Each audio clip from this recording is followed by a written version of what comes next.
아멘. 다시 한번 옆 사람과 인사합니다. 말씀을 통하여 은혜 받읍시다.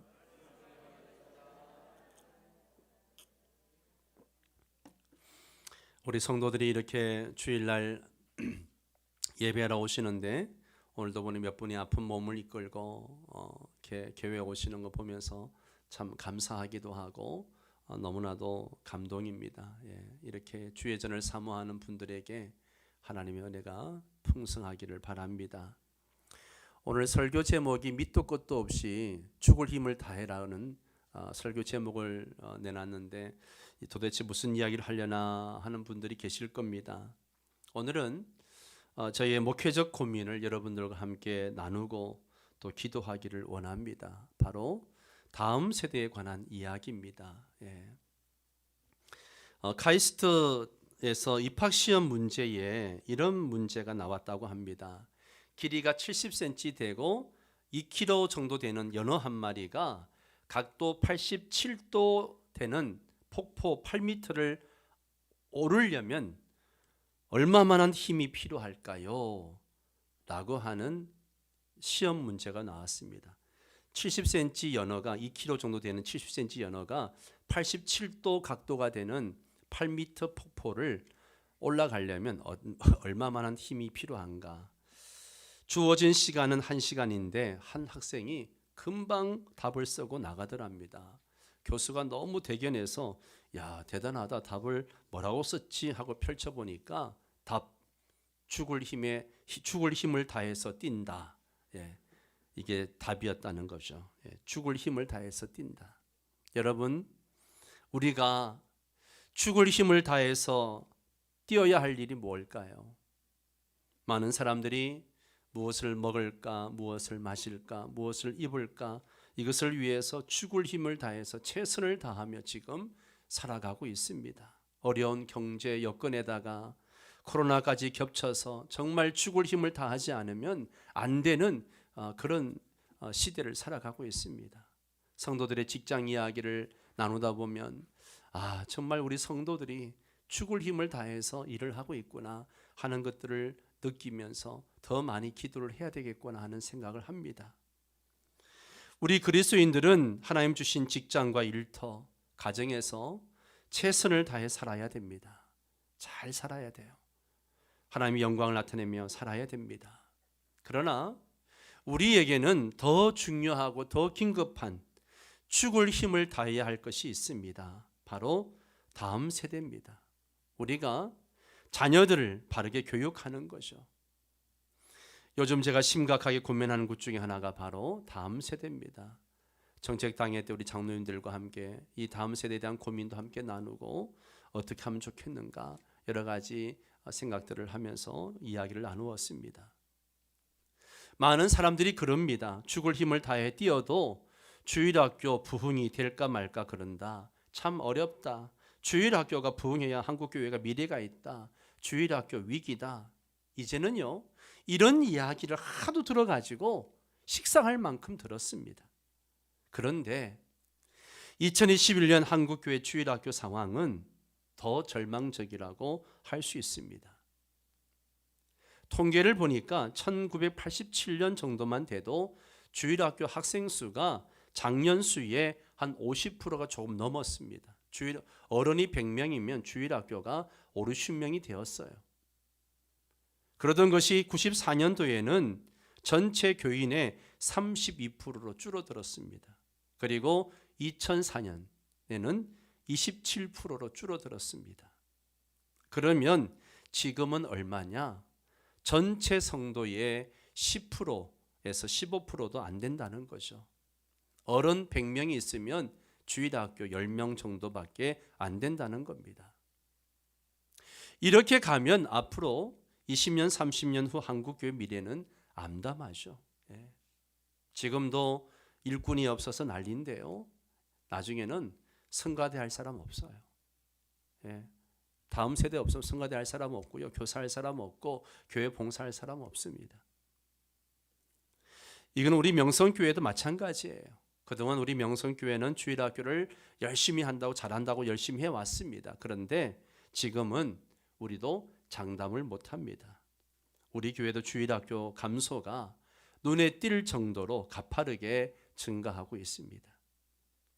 청년들은 더 심각합니다. 여러분, 한국의 교회가 한 6만 개 정도 되는데요.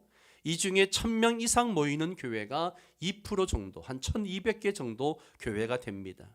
그런데 이 1200개 교회 중에 80% 교회가 청년들이 100명 미만이라고 합니다. 대부분 40-50명 정도가 모인다고 하죠. 거기에 비하면 우리 명성교회는 하나님의 놀라운 축복이죠. 우리 성도수에 비하면 청년들이 제적이 한 100여 명 되니까요. 이 1000명이 넘는 교회인데 청년들이 40-50명 정도 된다. 심각한 겁니다. 여러분, 우리는 다음 세대에 관심을 가져야 됩니다. 다음 세대를 세우고 가르쳐야 할 책임이 우리에게 있습니다. 죽을 힘을 다해서 다음 세대를 살려야 됩니다. 오늘 본문 3절 말씀은 이런 절망 속에 있는 우리에게 꿈을 주는 말씀이죠. 다시 한번 3절을 읽어볼까요? 주의 권능의 날에 주의 백성이 거룩한 옷을 입고 즐거이 헌신하니 새벽 이슬 같은 주의 청년들이 주께 나오는도다. 아멘. 새벽 이슬 같은 주의 청년들이 주께 나올 것이다. 할렐루야. 여러분, 우리 같이 이 말씀을 붙잡고 꿈을 꾸었으면 좋겠습니다. 정말 수많은 아이들이 두 손을 들고 주를 찬양하고 예배하면서 주의 이름으로 환호성을 올리며 주께 나오는 것. 수많은 새벽 이슬 같은 10대들과 청년들이 이 땅 가운데 거룩을 외치면서 이 땅을 정복하는 하나님의 군대가 되어서 주의 전으로 달려나오는 이런 꿈을 꾸십시오. 기도하십시오.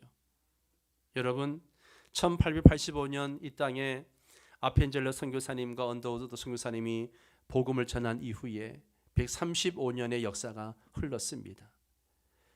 다른 나라에 비하면 기독교 역사가 굉장히 짧은 나라예요. 우리나라가 세계적으로.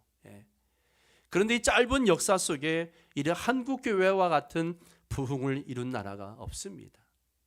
얼마나 감사한 일인지 몰라요. 그러나 하나님은 오늘 부흥이 이 한 세대에서 끝나는 것이 아니라 다음 세대로, 그리고 또 다음 세대로 계속 이어나가기를 원하십니다. 그러려면 아이들을 깨우고 10대들을 깨우고 청년들을 깨워야 합니다.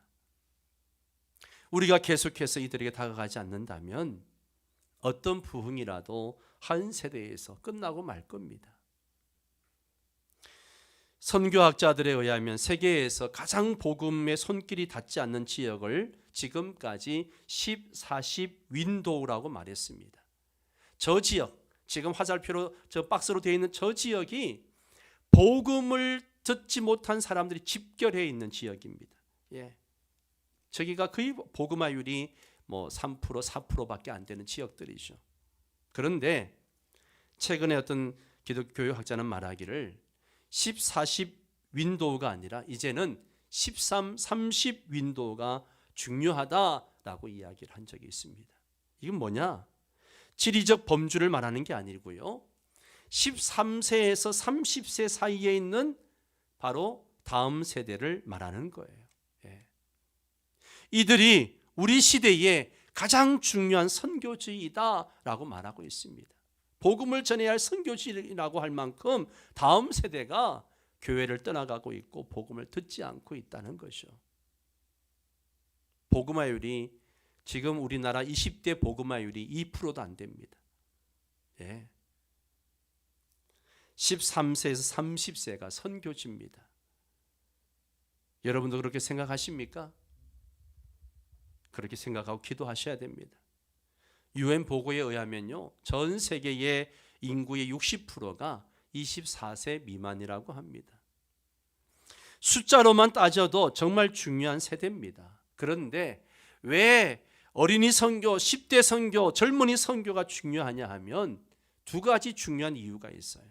두 가지 중요한 이유가 있습니다. 첫 번째는 이 연령대가 복음에 가장 많이 열려 있기 때문에 그렇습니다.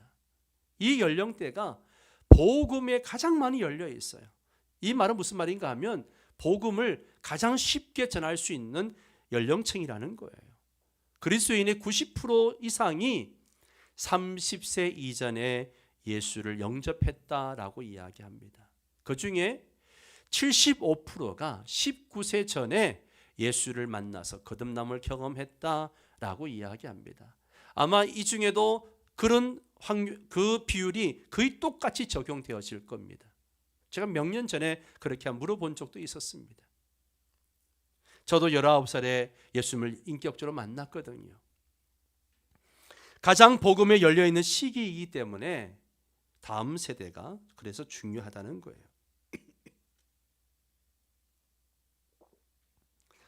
두 번째 중요한 이유는요, 그들이 한국 교회의 미래요, 또 전 세계 미래이기 때문에 그렇습니다.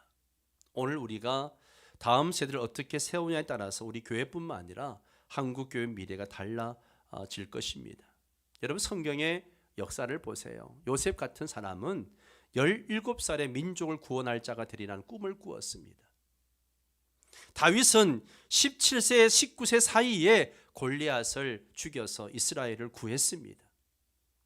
사무엘은 12살 이전에 하나님의 음성을 듣고 하나님과 대화하면서 이스라엘의 미래에 대한 말씀을 들었습니다. 이스라엘이 너무 타락하고 우상 숭배가 만연하니까 도저히 멸망할 수밖에 없었을 때에 하나님께서 누구를 부르십니까? 예레미야를 부르십니다. 한 젊은 예레미야를 부르시는 거예요. 예레미야는 말하죠. 자신이 너무 어려서 자격이 없다라고 생각을 합니다. 그때 주님이 뭐라 그러셔요? 여호와께서 내게 이르시되 너는 아이라 하지 말고 내가 너를 누구에게 보내든지 너는 가며 내가 네게 무엇을 명령하든지 너는 말할지니라. 젊은 청년 초기에 있는 아이를 우리 하나님 부르셨어요. 디모데도 고작 19세에서 25세 정도 되는 젊은 나이에 지금으로 말하면 대형 교회인 에베소 교회 담임 목사가 되었습니다. 에베소 교회는 작은 교회가 아니었습니다. 그 당시에는 엄청난 대형 교회였습니다. 여러분, 25세 나이에 엄청난 대형 교회 담임 목사가 되었는데 그 압박이 얼마나 컸을까요? 그래서 바울이 디모데에게 이렇게 말합니다. 사랑하고 젊은 디모데야, 하나님 네게 주시는 마음은 두려워하는 마음이 아니다.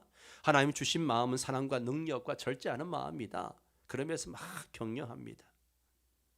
여러분, 성경을 보면 하나님께서 그 뜻을 이루시기 위해서 어린 10대들과 청년들을 위대하게 사용한 경우들이 많습니다. 제가 지금 말씀드리는 이 사람들은 전부 다 어렸을 때 부름을 받은 사람들이에요. 에스더를 생각해 보십시오. 솔로몬을 생각해 보십시오. 다니엘을 생각해 보십시오. 사드락 메삭 아벳노고를 생각해 보십시오. 마리아를 생각해 보십시오. 전부 다 젊은 어렸을 때 주님의 부름을 받았습니다. 성경만 그런 것이 아닙니다. 교회사에도 이러한 일들이 계속해서 반복되어져 납니다. 구세군 창시자 윌리엄 부스도 청년의 때 부름을 받았고요.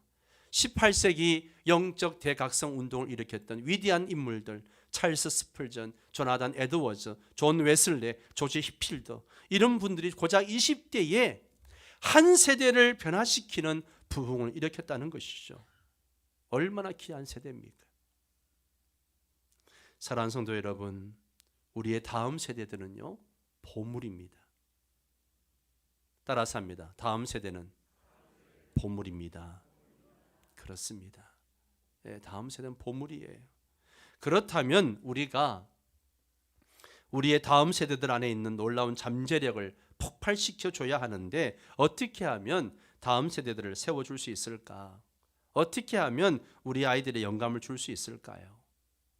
우리가 전에 목적이 이끄는 삶 캠페인을 하면서 배운 교회의 목적 5가지가 있었습니다. 여러분 기억나시나요? 교회의 목적 5가지. 첫 번째 예배, 그죠? 예배. 두 번째 교제, 관계를 말하죠. 세 번째 훈련, 그리고 네 번째 사역, 다섯 번째 전도. 다시 한번요.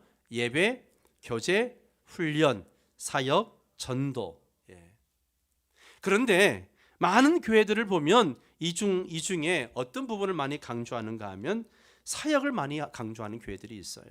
주님을 위해 헌신해라, 섬겨라, 사역을 막 강조합니다. 또 어떤 교회는 막 선교를 강조하죠. 선교는 하나님 기뻐하시는 일이다. 교회 존재 목적이 선교다. 그렇게 막 강조합니다.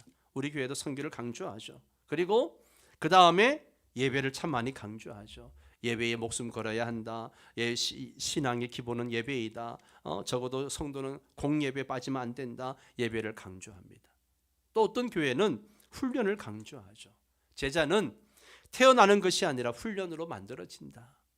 그러면서 방위와 해병대의 차이점은 훈련의 차이다. 그러면서 막 훈련을 강조하죠. 그런데 교제는 별로 강조도 안 하고 좀 작게 생각하는 경향이 있습니다. 제가 왜 이 말씀을 드리는가 하면 다음 세대를 살리고 영감을 주고 그렇게 하려면 무엇에 우리가 중점을 둬야 될까 생각을 해봅니다. 여러분 무엇일 것 같습니까? 교제, 관계입니다. 교제, 관계예요. 우리가 다음 세대 주일학교 그러면 학교라는 이름이 붙어서 그런지 훈련이나 뭐 예배, 교육 이쪽을 많이 생각을 합니다. 그런데 여러분 우리 다음 세대들에게 젊은이들에게 핵심은요 관계입니다. 관계. 관계가 핵심이에요. 따라서 합니다. 관계가 핵심이다. 예, 관계가 핵심이에요, 여러분. 그러니까 우리가 다음 세대를 변화시키고 다음 세대에 영감을 주기 위해서는요 그들과 교제하고 관계를 잘 맺는 노력을 해야 합니다. 우리 자녀들도 마찬가지죠. 여러분 자녀들에게 교육과 훈계가 먼저가 아니라 관계가 먼저입니다. 관계 없이 교육과 훈계만 해보세요. 맨날 엄하게 교육하고 맨날 그렇게 해보세요. 자녀들이 튕겨 나갑니다. 예수님께서도 12제자를 선택하시고 그 목적을 말씀하실 때 내가 너희들과 함께 있게 하기 위해서다라고 성경은 말씀하고 있습니다. 그래서 주님의 제자 훈련의 초점은 관계였습니다. 일주일에 한 번, 한 달에 한 번이 아니라 3년 동안 계속해서 꾸준히 관계를 지속하셨습니다. 왜요?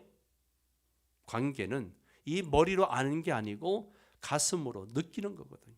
관계는 느끼는 거예요. 관계는 교육이 아니라 경험하는 겁니다. 같이 호흡하는 거예요. 그런 면에서 오늘 우리 주일학교 아이들이 우리 교회 젊은이들이 여러분의 사랑을 느끼고 있습니까? 우리 장로님, 우리 권사님, 우리 집사님 우리를 정말 사랑하시는구나. 그걸 우리 아이들이 느끼고 있을까요? 어떻게 생각하세요?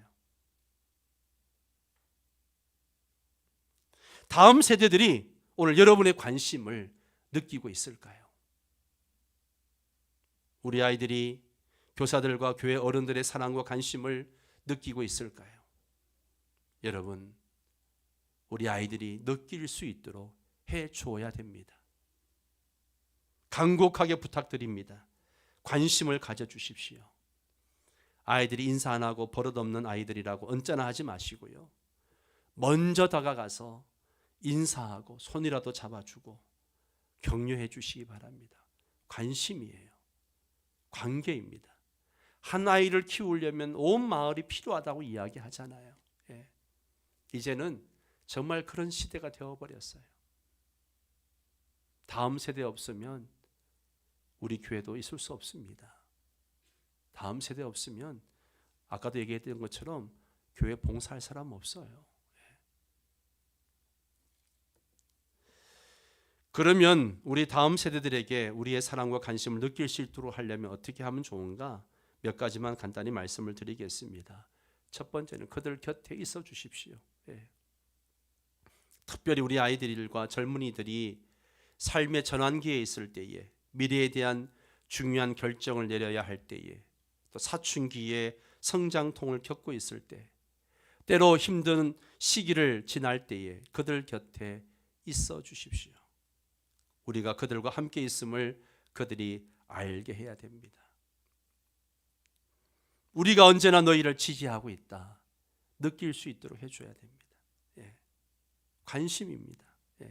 그래서 우리 아이들이 우리 명성교회 생각하면 장로님 얼굴이 떠오르고 권사님들 얼굴이 떠오르고 집사님들 얼굴이 떠오르고 그래서 힘이 된다라고 느낄 수 있도록 관심을 가져줘야 됩니다. 아유, 나도 힘든데 여러분 힘든 거 압니다. 그러나 다음 세대가 더 중요합니다. 두 번째, 이러한 것들이 지속이 돼야 됩니다. 지속성이 있어야 됩니다. 한 번으로 끝나면 안 됩니다. 지속적으로 관심을 보여주고 지속적으로 대화를 하고 지속적으로 기도해 줘야 됩니다.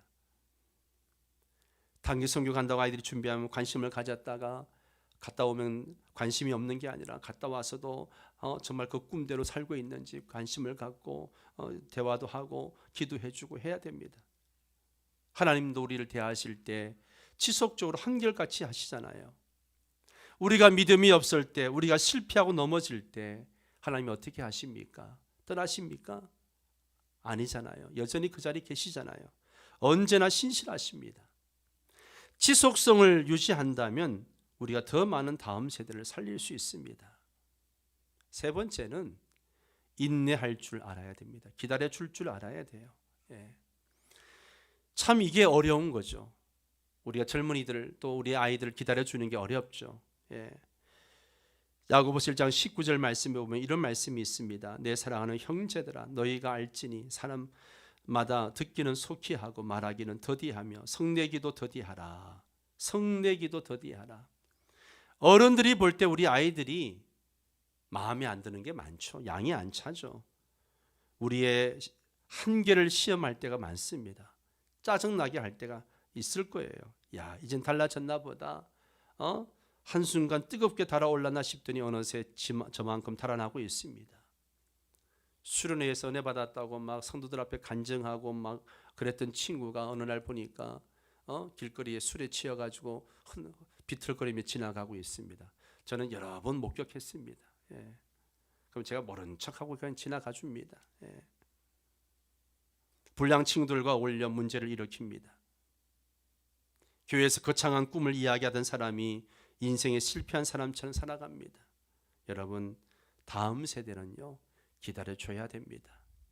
인내해야 됩니다. 옆에 있어 주십시오. 우리 어른들은 젊은 세대를 보면 자꾸만 조언을 하려고 할 때가 있습니다. 아닙니다. 조언하기보다는 참을성이 있게 먼저 그들의 이야기를 들어주십시오. 그래야 통찰력 있는 조언을 해줄 수 있습니다. 참을성 있게 듣고 사랑으로 하는 한 번의 조언이 성경 구절로 한 무더기 던져주는 것보다 훨씬 더 나을 때가 있습니다. 네 번째는요, 수용해야 됩니다. 참 어려운 건데요. 예수님도 절대로 우리에게 강요하지 않으셨죠. 사랑으로 조언을 하시되 그들에게 선택권을 주셨습니다. 그리고 그들이 내리는 결정을 존중해 주셨어요. 혹 그것이 잘못된 결정이라도 그들 스스로 결과를 통해서 배울 수 있게 하셨습니다. 가끔은 넘어지도록 그냥 둬야 할 때도 있습니다.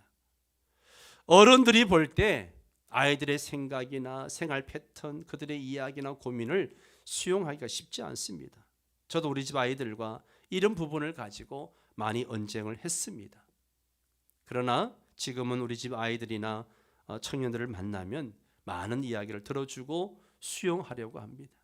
여러분, 아이들의 이야기를 들어주고 수용해 주십시오. 사랑하는 성도 여러분, 다음 세대를 위해서 기도해 주시기 바랍니다. 그리고 관심을 가져주시기 바랍니다. 특히 우리 교회에서 자라고 있는 우리 주일학교 아이들 정말 관심 가져주십시오. 많은 격려를 해주십시오. 저는 지금이 다음 세대를 살릴 골든타임이라고 생각합니다. 이 시기를 놓치면 정말 한국 교회는 미래가 없습니다. 어떻게 해야 됩니까? 방법을 묻는다면 저도 솔직히 분명한 방법을 말씀드릴 수는 없어요. 그러나 우리가 정말 죽을 힘을 다해서 다음 세대에 관심 갖고 매달려야 됩니다. 그들을 일으켜야 됩니다. 왜 그런가 하면요, 한 가지 예를 들겠습니다. 지난 12월 1일이 무슨 날인지 여러분 아세요? 12월 1일 세계 에이즈의 날이었습니다. 예. 에이즈를 예방하고 이런 경각심을 일으키기 위해 전 세계가 지키는 에이즈 날이었습니다. 전 세계는 에이즈 예방을 위해서 노력을 해왔습니다. 그래서 지난 10년 에이즈 감염자 수가 23%나 감소했습니다. 그런데요, OECD 회원국 중에 한국과 칠레만 유일하게 증가했습니다. 우리나라는 무려 46%나 에이즈 환자가 증가했습니다. 이 중에 10대와 20대 감염자 비중이 더 높아지고 있습니다. 35.4%나 되었습니다. 이 중에 70% 이상이 동성 간의 성접촉으로 감염이 되었습니다. 동성애를 통해서 감염이 된 거죠. 자, 이 정도 되면 학교에서 어떻게 해야 됩니까? 아이들에게 에이즈 예방 교육을 해야 되잖아요. 안 합니다. 아니, 할 수가 없는 거예요. 왜요? 동성애에 대한 나쁜 말을 하면 안 되거든요. 동성애에 대한 혐오 발언을 하면 학생 인권 조례에 어긋나는 교육이기 때문에 할 수가 없는 거예요. 에이즈가 동성애를 통해 감염된다고 말을 못 합니다. 오히려 뭐라 그러는지 아세요? 제가 이 기사 보고 막 너무너무 제가 황당해서 화가 났었는데요. 에이즈에 감염되면 약만 잘 먹으면 괜찮다. 여러분들은 안 놀래네. 예, 그렇게 이야기합니다. 에이즈에 걸리면 약만 잘 먹으면 괜찮다 이야기를 한다고 합니다. 에이즈에 걸리면 평생 약을 먹어야 되고요. 그 약의 부작용도 굉장히 심각하거든요. 그거에 대해서는 얘기 안 하고 그냥 괜찮아, 약만 먹으면 괜찮아 이렇게 이야기합니다. 이게 지금 우리 자녀들의 학교 교육의 현실입니다. 그리고 에이즈 환자들이 먹는 약값 모두 누가 내는 겁니까? 100% 국민 세금으로 부담을 하고 있습니다. 자, 제가 왜 이런 이야기를 합니까? 뭐 정부를 비판하고 누구를 비판하기 위해서 하는 소리가 아닙니다. 지금 우리 아이들이 다니고 있는 학교 교육 현실이 이렇다는 거예요. 그러니 교회 교육이라도 바르게 하자는 겁니다. 여러분, 교회가 희망입니다.